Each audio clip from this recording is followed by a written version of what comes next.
வணக்கம். இந்த சேனலை இதுவரை சப்ஸ்கிரைப் பண்ணாதவங்க மட்டும் சப்ஸ்கிரைப் பண்ணுங்கள். பக்கத்தில் இருக்கிற பெல் ஐக்கானை கிளிக் பண்ணுங்கள். பிடிச்சிருந்ததுன்னா லைக் பண்ணுங்கள், ஷேர் பண்ணுங்கள், கமெண்ட் பண்ணுங்கள். நன்றி. வணக்கம். மாசி மாத ராசி பலன்களை பார்த்து வருகிறோம். இன்று நாம் பார்க்கவிருக்கின்ற ராசி கும்ப ராசி. மாசி மாதம் 13/2/2025 வியாழக்கிழமை துவங்கி 14/3/2025 வெள்ளிக்கிழமை முடிவடைகிறது.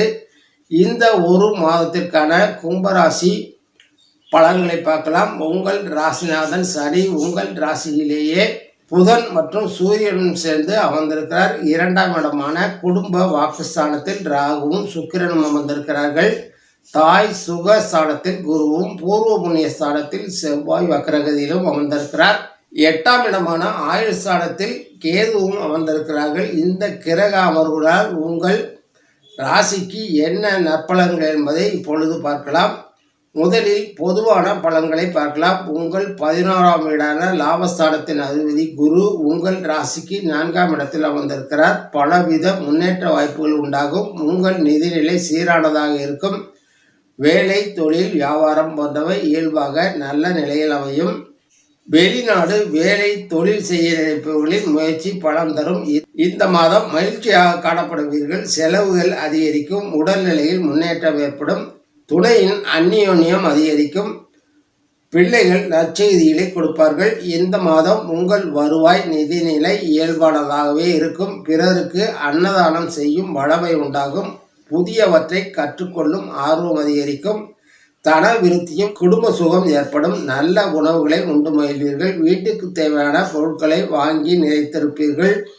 உங்கள் முகப்பொழிவு கூடும். சந்ததி விருத்தி உண்டாகும். செலவுகள் அதிகரிக்கும். உங்கள் ஆரோக்கியத்தை பொறுத்தவரை கிரக அமர்வுகள் திருப்தியாக அமையாத காரணத்தால் உடல் நலனில் அதிக அக்கறையும் குடும்ப உறவுகளின் உடல்நிலையிலும் கவனம் தேவைப்படும். கொடுத்த வாக்கை காப்பாற்றுவீர்கள். பிறருடன் பழகும் போது கவனமுடன் வார்த்தைகளை பிரயோகிப்பது நல்லது. கணவன் மனைவியிலேயான அந்நியோன்யம் அதிகரிக்கும். குடும்ப சுகம் உண்டாகும். குடும்ப உறுப்பினர்களுடன் நல்லுறவை மேம்படுத்திக் கொள்வீர்கள். குழந்தைகள் உங்களுக்கு மனதிற்கு பிடித்த நல்ல செய்திகளை கொடுப்பார்கள். உறவினர்களின் கனிவான பார்வைக்கு உள்ளாவீர்கள். உங்கள் முகப்பொழிவு கூடும். உற்சாகத்துடன் செயல்படுவீர்கள். கண்கள் புத்தொழி வரும். நண்பர்கள் உங்களுக்கு வகையிலும் உதவிகரமாக நடந்து கொள்வார்கள். திருமணமாகாதவர்களுக்கு அதற்கு முன்னேற்றம் ஏற்படும். குழந்தை இல்லாதவர்களுக்கு குழந்தை பேர் உண்டாகும். இந்த மாதம் உங்கள் தொழில் வியாபாரம் 10ஆம் இடத்து ஜீவனாதிபதி சுக்கிரன் 2ஆம் இடத்தில் அமர்ந்திருக்கிறார். உங்கள் தொழில் வியாபாரம் நல்ல முன்னேற்றத்தை காண்பீர்கள். உங்கள் கீழ் பணிபுரிபவர்கள் நல்ல ஒத்துழைப்பை கொடுப்பார்கள். அரசு காரியங்களில் அதிக கவனம் வேண்டும். பழைய கடன்கள் வசூலிக்கும் முயற்சிகள் முன்னேற்றம் காண்பீர்கள். தொழில் அபிவிருத்திக்கு இது உகந்த நல்ல மாதமாக அமையாது. புதிய முயற்சிகள் வெற்றி பெறும். வேலை உத்தியோகத்தில் இருப்பவர்கள் தங்கள் வேலையை முடித்து கொடுக்க கடின உழைப்பை கொடுக்க வேண்டியிருக்கும். உங்கள் எதிர்பார்ப்புகள் நிறைவேறும் மாதமாக இந்த மாதம் அமையும். புதிய வேலை தேடுபவர்களின் முயற்சி வெற்றி பெறும். வெளிநாடு சென்று கல்வி கற்க விரும்புபவர்களின் முயற்சி முன்னேற்றம் ஏற்படும். வெளிநாட்டு வேலை கிடைக்கப் பெறுவார்கள். வழக்குகளிலிருந்து விடுபடுவீர்கள். செலவுகளிலும் உடல்நிலையிலும் அதிக அக்கறை செலுத்துவது நல்லது.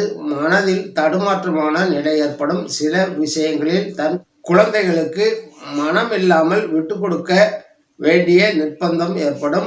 மாணவர்கள் அரசின் உதவிகளை பெறுவார்கள். கல்வியில் என்னதான் முனைப்பும் உழைப்பையும் கொடுத்தாலும் மனதை ஒருமுகப்படுத்துவதற்கு சிரமப்பட வேண்டியிருக்கும். இறுதி தேர்வு நெருங்கி வருவதால் உங்கள் உழைப்பை ஒருமுகப்படுத்துங்கள். தேவையற்ற மனதை மாற்றக்கூடிய விஷயங்களில் ஒரு சில மாதங்கள் தள்ளி வையுங்கள். கலைஞர்கள் தங்கள் இயன்றவரை புதுமையான படைப்புகளை கொடுத்து ரசிகர்களின் பாராட்டை பெறுவார்கள். திரும்ப திரும்ப அரைத்தமாவை அரைப்பதை விடுத்து புதிய முயற்சிகளில் ஈடுபட்டால் மக்களின் வரவேற்பை பெற முடியும். புதிய முயற்சிகளுக்கு என்றுமே மக்களிடம் வரவேற்பு உண்டு. அரசியல்வாதிகள் எதிரிகளை வெல்ல சற்று கீழிறங்கியங்களால் அவர்களை திசை திருப்ப வேண்டியிருக்கும்.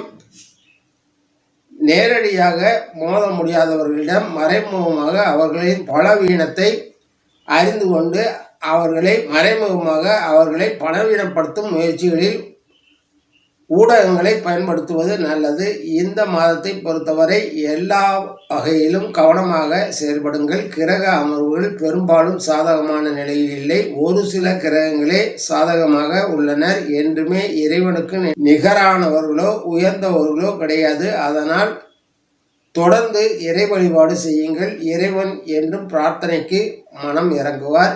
இந்த மாதத்தில் முடிந்தவரை குலதெய்வ வழிபாடு மேற்கொள்ளுங்கள். குலதெய்வ வழிபாட்டை மேற்கொண்டு அவர் அருளாசியை பெற்று நற்பலன்களை மேலோக்கிக் கொள்ளுங்கள். நன்றி, வணக்கம். மீண்டும் சந்திப்போம்.